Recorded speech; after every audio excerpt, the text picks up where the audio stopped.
pendekatan geografi sendiri ada 3. Yang pertama, pendekatan ke ruangan atau spasial. Yang kedua, pendekatan ke lingkungan atau ekologi. Yang ketiga, pendekatan kompleks wilayah atau kewilayahan. Dari ketiga pendekatan ini berfungsi untuk mengetahui bagaimana sih kita menganalisis suatu wilayah atau suatu masalah berdasarkan yang telah kita pelajari. Oke, kita masuk dalam pendekatan yang pertama. Pendekatan ke ruangan atau spasial. Ke ruangan atau spasial. Ruang berarti kita spesifik pada apa? Benar, pada lokasi, pada tempat. Oleh karena itu, pengertian secara umum dari pendekatan ke ruangan ini adalah sebagai berikut. Pendekatan ke ruangan merupakan suatu cara pandang atau kerangka analisis yang menekankan eksistensi ruang sebagai penekanannya. Eksistensi ruang sendiri harus dalam perspektif geografi, sehingga bisa dilihat dari struktur, pola, dan prosesnya. Pendekatan ke ruangan sendiri memiliki kata kunci. Dari 5W1H, pendekatan ke ruangan ditekankan pada where, di mana. Where, di mana berarti menanyakan apa? Lokasi atau keruangan. Contohnya seperti ini. Banjir terjadi di Kabupaten Situbondo, mengakibatkan rumah-rumah warga tersapu oleh air. Hal ini menyebabkan banyak warga harus mengungsi. Sekitar 55 kakak harus meninggalkan rumah mereka. Dari paragraf ini, informasi apa yang kalian dapat? Pertanyaan apa yang bisa terjawab dari informasi ini? Coba dibaca. Banjir terjadi di Kabupaten Situbondo. Banjir terjadi di mana?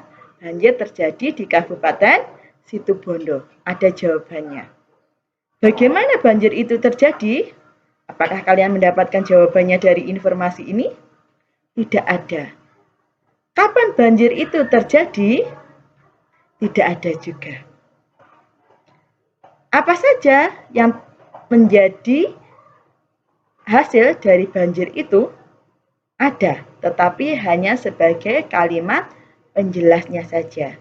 Jadi, kalimat utamanya adalah hanya memberi informasi di mana banjir terjadi di Kabupaten Situbondo. Oke, kita berikan contoh lagi. Pendekatan ke ruangan, kata kuncinya where, di mana. Di daerah dataran dengan hamparan lahan pertanian yang luas, umumnya pemukiman penduduk bergelombol membentuk desa pada tempat-tempat tertentu. Informasi yang kalian dapat? Benar sekali, hanya di mana. Di mana penduduk bergerombol membentuk desa? Di daerah dataran dengan hamparan lahan pertanian yang luas. Adakah info yang kalian dapatkan lagi? Tidak ada, benar. Jadi, di pendekatan ke ruangan hanya membahas where atau di mana sebagai kata kuncinya. Ruang berarti lokasi. Lokasi pertanyaan yang bisa diajukan hanya di mana atau where. Oke, sampai di sini paham? Kita lanjutkan. Pendekatan ke lingkungan atau ekologi. Lingkungan berarti apa? Yang ada di sekitar kalian. Secara umum, pendekatan ke lingkungan seperti ini. Pendekatan ke lingkungan atau ekologi dalam geografi berkenaan atau berkaitan dengan hubungan kehidupan manusia dengan lingkungan fisiknya. Interaksi tersebut membentuk sistem keruangan yang dikenal dengan ekosistem. Kalau di pendekatan keruangan tadi ada kata bantu where, maka di pendekatan ke lingkungan kata bantunya adalah how dan why. Mengapa dan bagaimana itu terjadi? Kaitannya dengan interaksi manusia dengan lingkungan. Jadi, how dan why-nya jawabannya karena. Mengapa itu terjadi? Karena. Bagaimana itu terjadi? seperti ini, itu harus ada kaitannya dengan manusia dan lingkungannya. Contoh, banjir yang terjadi di Kabupaten Situbondo disebabkan karena rendahnya kesadaran masyarakat akan lingkungannya. Banyak masyarakat yang membuang sampah di sungai dan membangun rumah di sekitar daerah aliran sungai. Kalian bisa mendapatkan informasi apa? Benar sekali. Apa penyebab banjir? Bagaimana banjir itu terjadi? Mengapa banjir itu terjadi?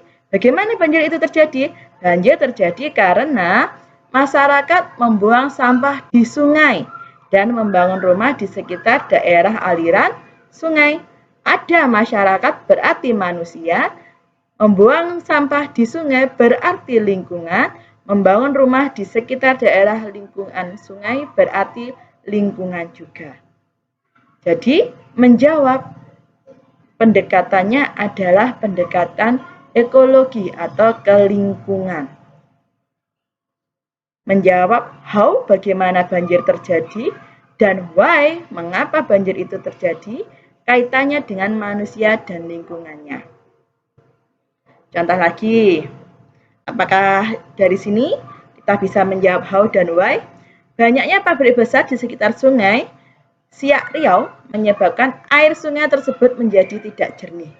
Diduga sungai sudah terkontaminasi berbagai macam limbah industri yang dibuang ke sungai. Oke, mengapa air sungai itu tidak jernih?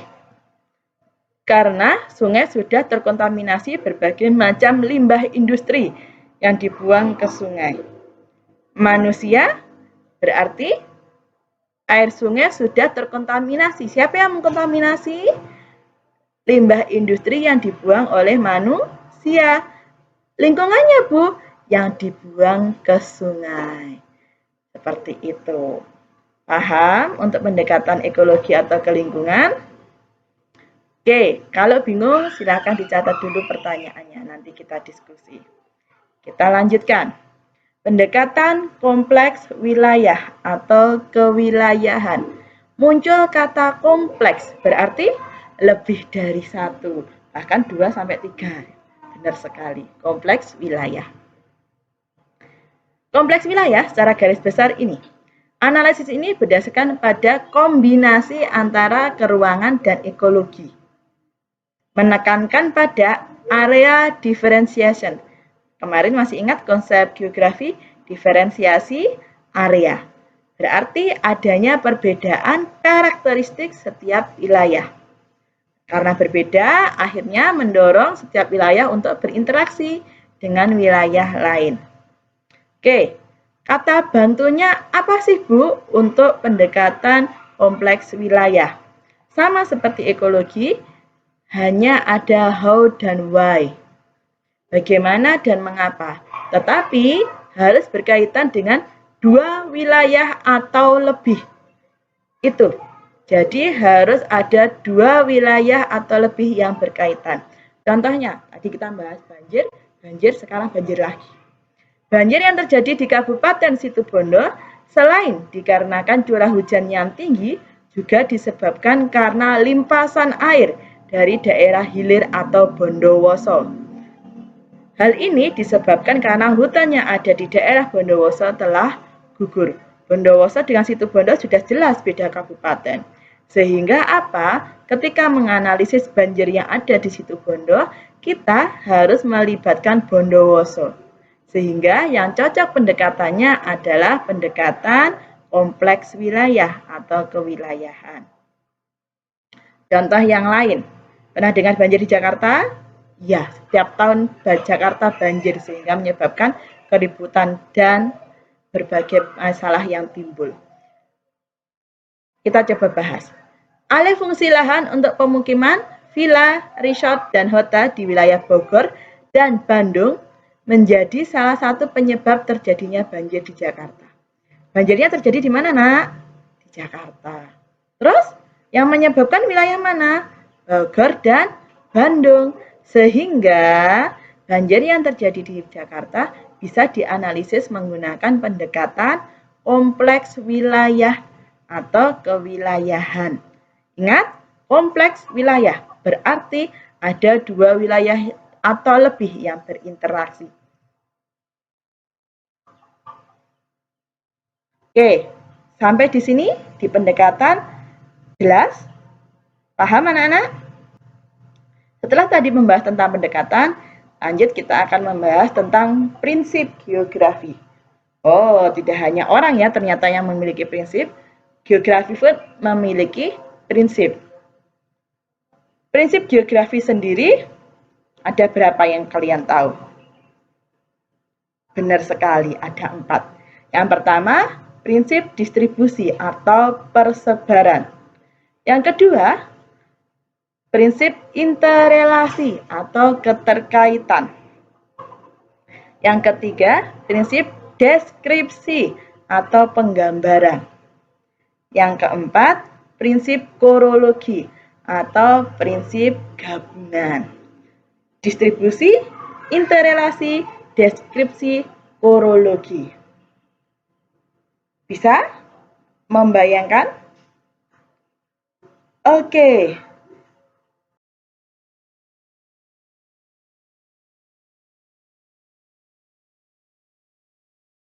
Oke, kita bahas yang pertama adalah prinsip distribusi atau persebaran.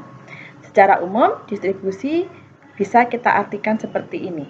Prinsip ini digunakan untuk menelaah gejala dan fenomena geografi yang terjadi di permukaan bumi secara tidak sama dan tidak merata. Fenomena geografi yang diteliti bisa berupa tumbuhan, hewan, manusia, maupun bentang alam. Nah, kalian bisa melihat, ini adalah persebaran fauna yang ada di Indonesia. Kita bisa melihat batasnya garis Wallace dan garis Weber. Oh, ternyata di Kalimantan, Jawa, Sumatera itu berada di sebelah baratnya garis Wallace. Berarti termasuk tipe dalam persebaran Asiatis. Yang Weber berarti Australis. Benar sekali. Itu distribusi persebaran fauna yang ada di Indonesia. Contoh yang lain untuk prinsip persebaran. Ini adalah contoh persebaran hewan yang ada di dunia. Kalian bisa melihat sendiri hewan-hewan atau burung berkantung ada di daerah Australia. Burung-burung yang indah bulunya, hewan berkantung ada di Australia. Yang di Oriental biasanya ini adalah burung-burung dengan bentuk yang lebih kecil, tetapi berupa karnivora. Nah, itu contoh penggunaan prinsip distribusi atau persebaran. Lanjut. Setelah distribusi tadi, prinsip apa, Nak? Benar sekali. Prinsip interrelasi atau keterkaitan. Secara umum, prinsip interrelasi adalah prinsip yang digunakan untuk menelaah keterkaitan gejala geografi yang satu dengan gejala geografi yang lain dalam satu ruang. Tujuannya apa? Tujuannya untuk menguraikan hubungan yang ada di dalam ruang tersebut. Oke, kita berikan contoh prinsip interrelasi. Gambar apa ini? Benar, ini ada longsor yang terjadi di daerah hutan. Oke, atau di sekitar penampang atau lereng ya. Fenomena longsor diakibatkan oleh penebangan hutan di wilayah hulu. Fenomena ini menunjukkan adanya prinsip interrelasi antara gejala sosial dan gejala fisik. Hubungannya dari perbuatan manusia yang merusak hutan sehingga terjadi longsor di daerah tersebut. Itu prinsip interrelasi. Jadi ada kaitannya antara kejadian satu dengan kejadian yang lain. Kita memberikan kaitan atau memberikan solusi dampak dari satu peristiwa ke peristiwa yang lain. Itu prinsip interrelasi. Lanjut. Setelah prinsip interrelasi, ada prinsip deskripsi atau penggambaran. Bagaimana kita mendeskripsikan atau menggambarkan sesuatu hal atau fenomena. Prinsip ini biasanya berupa penggambaran atau penjelasan yang lebih mendalam tentang karakteristik yang spesifik pada gejala geografi. Prinsip deskripsi tidak hanya dilakukan dengan penjelasan dan peta, melainkan juga bisa menggunakan diagram, grafik, ataupun tabel. Oke, kita berikan contohnya prinsip deskripsi. Coba dideskripsikan. Sering melihat kan gambar ini? Nah, ini gambar yang sekarang lagi tren. Di mana? Dimanapun.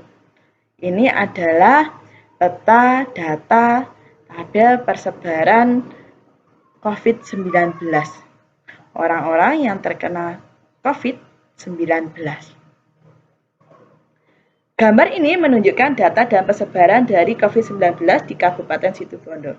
Dari gambar, kita bisa membaca bahwa daerah-daerah yang masih berada di red zone antara lain Banyu Putih, Panji, dan Situbondo. Banyu Putih, Panji, dan Situbondo berada di red zone. Dari gambar ini, kalian bisa menjelaskan, oh ternyata Bu, di Banyu Glugur masih zona hijau, sehingga sekolah bisa masuk. Kalau kamu berada di daerah Panji, daerah Banyu Putih, sekolah tidak boleh masuk. Karena apa? Daerahnya masih red zone, masih zona merah. Bisa dilihat dari gambar ini, kamu bisa menjelaskan, mendeskripsikan. Contoh lain, tapi kalau tidak ada kaitannya dengan geografi ya, coba mendeskripsikan tentang diri kalian. Bu, saya orangnya pakai jilbab. Saya memiliki tahi lalat ada di bawahnya mulut. Terus kulit saya agak coklat. Saya biasanya kalau ngomong cepat. Nah, kamu bisa mendeskripsikan, menggambarkan diri kalian. Hampir mirip seperti itu. Cuma kalau di deskripsi, di prinsip deskripsinya geografi, harus ada kaitannya dengan keruangannya. Jelas, seperti gambar ini. Ini terjadi di mana, Nak? Di Kabupaten Situbondo. Jelas kan? Oke, itu prinsip deskripsi atau penggambaran. Mendeskripsikan sesuatu dengan jelas. Setelah prinsip deskripsi, ada prinsip yang terakhir, prinsip korologi atau gabungan. Kok gabungan, Bu?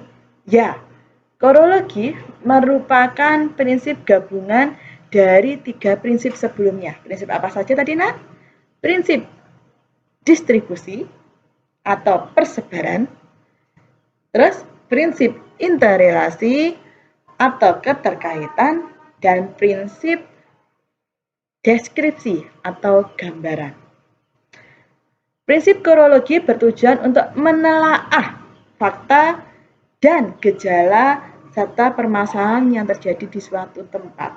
Jelas yang dibahas runtut, lengkap dari semua faktor, mulai dari persebarannya, interrelasinya, dan interaksinya, serta bagaimana kalian menggambarkan suatu wilayah atau suatu masalah. Contohnya, prinsip korologi. Gambar apa ini? Haha, benar sekali. Ini adalah gambar hujan. Jangan terlalu baper. Bu, hujan mengingatkan pada kenangan. Bukan ya. Kita mau coba membahas. Dari hujan, kita bisa meneliti. Apa saja yang kita perlukan untuk meneliti hujan?